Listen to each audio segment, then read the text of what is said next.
Welcome to this next session, The Longing for Connection, which brings us to a second organizing principle of Polyvagal Theory, the need for co-regulation.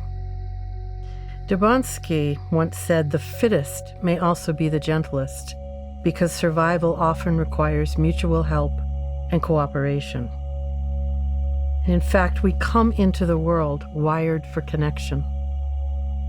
With our first breath, we embark on a lifelong quest to feel safe in our bodies, in our environments, and in our relationships with others. As my colleague Steve Porges says, our longing is not only to feel safe, but to feel safe in the arms of another. Co-regulation is actually a biological imperative. This means that without co-regulation, we don't survive.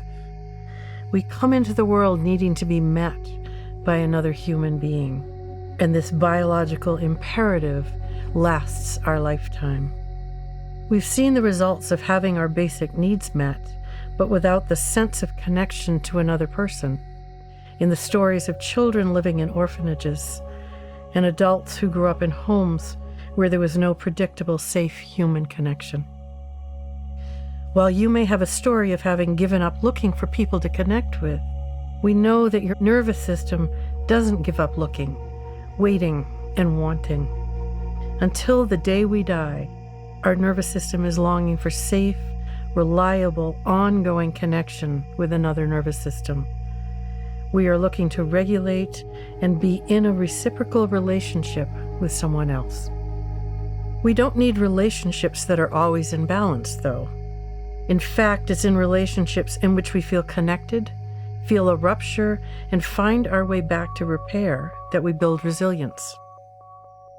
The cycle of reciprocity, rupture, and repair is the nature of healthy relationships.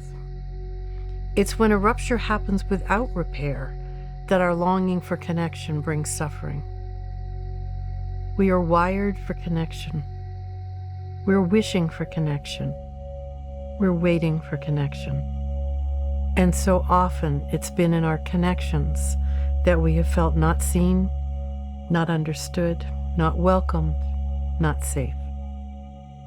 Seaburn Fisher, neurofeedback expert, beautifully says that without the experience of being with an organizing other, our nervous system is stunned. That word stunned feels so right to me. We are meant to be in connection with people who are regulated, who are safe and welcoming. Not all the time, certainly, but enough of the time for our autonomic nervous systems to be nourished in these moments of connection. And when that doesn't happen, we are bewildered, we're stunned by the absence. Our autonomic nervous systems feel that absence, and then our brains try to make sense of the experience. The lack of connection brings health consequences, distressed relationships, and a daily experience of suffering. There's lots of research on the consequences of being out of connection.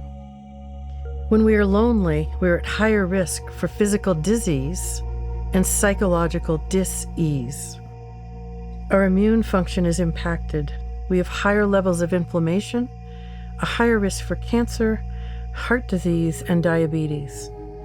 We suffer with ongoing anxiety or depression, and as we age, those risks increase.